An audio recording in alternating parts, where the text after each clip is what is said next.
Welcome. Hey guys, next time we got to get our intro. I've been saying that for a while. All right, side eye. Side eye. Okay, so we did this for Lincoln Way district. It gave a little market update. So we're just going to, because we thought it would be fun for comparison's sake to do the city too. Just to show how much it could vary. Yes, and micro markets are totally a thing. I mean, even different suburb to suburb, school district to school district.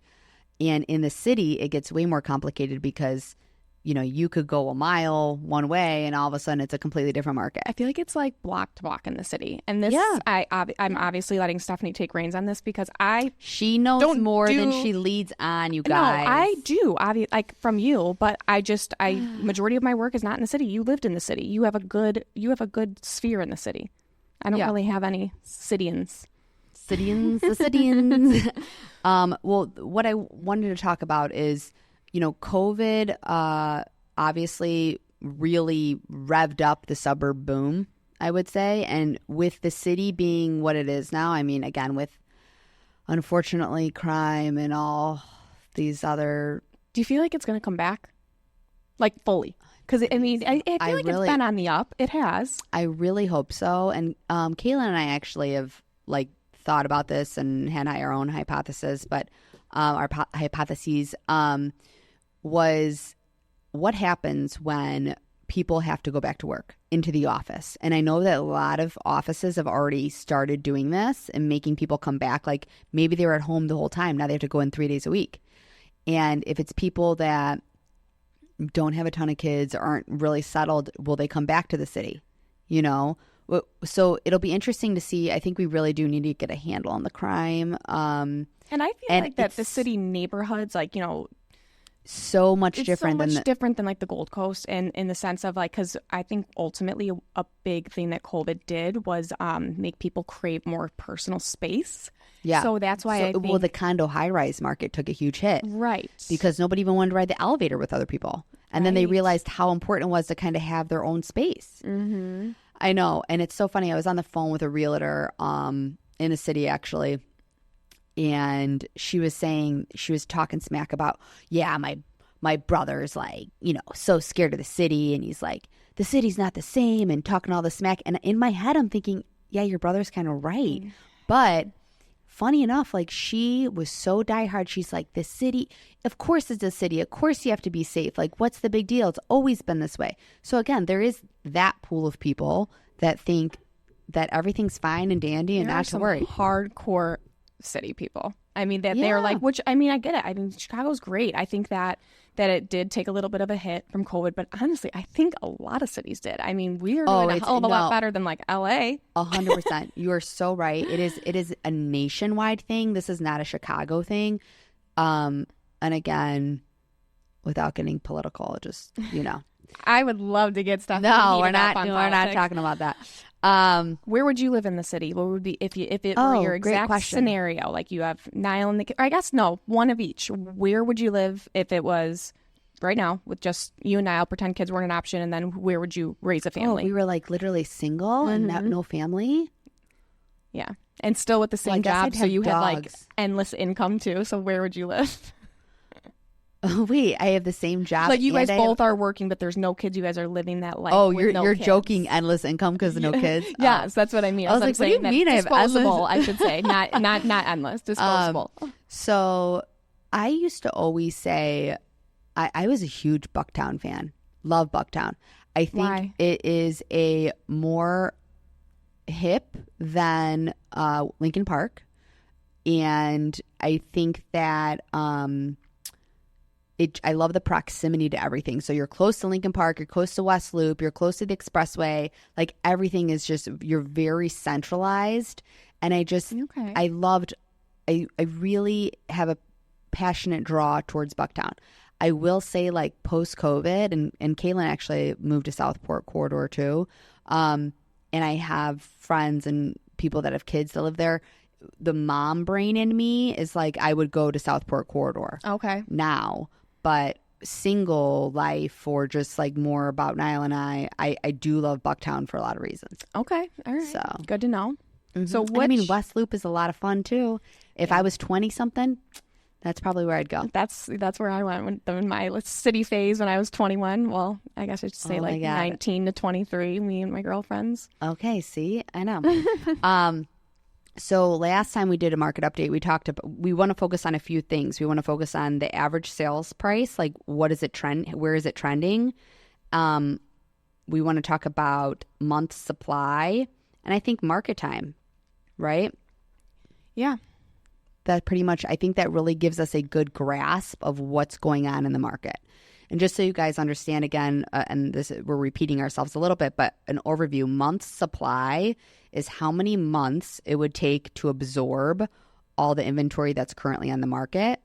And so, and we like to say if it's 4 months or 4 months-ish, 4 to 5 months is an even buyer-seller's market, I'd say. If it's lower than 4, then we're in a seller's market. If it's much higher, like if it's in the 6 range, we're getting towards the buyer's market. Yes, like for reference, our Lincoln Way update where inventory is extremely low. I'm pretty sure all 4 towns had like 1 point something for inventory, which is extremely low. And that's why we wanted to look at the city, because it's crazy how much that can change. Because, I mean, the city, they're not really flying off the shelves the way that the suburbs are. No. So maybe because we're talking about month supply, let's start there. So, for instance, today I'm going to be talking about 3 neighborhoods. We're going to talk about, and another thing I should explain about the way the city MLS works is the way we nickname subdivisions or neighborhoods rather in the city is different than what the MLS lines are of the actual areas in the city. So, for instance, I'm going to refer to near North Side. That is the MLS category of this area, and inside near North Side is Gold Coast, River North, Streeterville, like that whole. So just think downtown, heart of the city loop area. Yes, like hustle and bustle. Mm-hmm, exactly. So the near North, which is we're saying like took the biggest hit in COVID, they currently have a 5.6 month supply. Okay. I would have guessed higher, but okay. Well, and again, we can break this down even further. Like I could say, all right, well, what's the inventory like actually for homes that are over $1 million, right? Because I guarantee you, the luxury market. Yeah, well, you know what? I don't want to guarantee anything. I'm gonna see 1 million or more. Let's just see what it's doing here. Get out of here, email. Oh. I gotta click it. Okay. Drum roll, please. Whoa. Drum roll. It's 13.9 months supply for homes over $1 million in that area. And there's a lot of luxury condos. Well, and the reason that's front of my mind is because I have a client that's actually purchasing right now. Did we ever get confirmation on if that mansion tax went through or if it was completely squashed? I believe it's completely squashed, but great. We could talk about that. I don't really know too much about it other than that it's basically, if what was the price point? Over $1 million? Yeah, it's Chicago mansion tax. I thought it was 2. I don't know. Basically, it's a tax, obviously, on home prices or homes that are worth over $1 million or over $2 million. Stephanie's looking it up now. And I think it was rejected. Chicago voters reject mansion tax, blow to mayor. Okay. Which it's like, this is where, you have some people. Yeah, it was over $1 million. You're right. Where people are, okay, so anything over $1 million. And this is recent. This is from March 6th that this was kiboshed. So. Yeah, it's very recent. And basically, I was against it because, look, I understand people, their idea of like, tax the rich, make it even. Yes, to an extent, but like the mansion tax, I think would have really hurt Chicago because it would deter any business owner, anyone who like real estate fuel. I feel like real estate really does help fuel an economy. Do you agree with that? I would agree. And so when those types of things get implemented, because I know, and this is honestly, I'm embarrassed to say it, but I learned this from buying Beverly Hills. They were really dealing with the mansion tax in LA, or in California, and it has really hurt their luxury market. And it's like things of like they're like stressing to get things sold right before it's implemented, like all this stuff. And that is exactly what we thought was going to happen if it did go into effect in Chicago. Thank God it didn't. So that's great. Thank God somebody had some sense. Okay, so anyway, back to in the neighborhoods we're going to compare. Did I say this? That we're going to look at near north, Logan Square, which is, again, I think a good comparison from like a subset of the city, and then Hermosa. And Kaylin is the one that said to throw Hermosa in there because she's predicting like it's going to be kind of the next Logan Square. Oh, all so right. we're going to see investors. We're going to see how those compare. So, for instance, like we said, near north, which is the downtown market, they're at 5.6 months supply. If we go into the luxury over $1 million, we're looking at over 13 months supply. So that is clearly who's taken the biggest hit here. And then Logan Square is at 1.7 months supply. Hermosa is at 2 months supply. Yeah, so those are pretty low. And again, isn't it funny? Just 5.6 versus 1.7. Right. Again, different subdivision. I'm calling them subdivisions, but neighborhoods.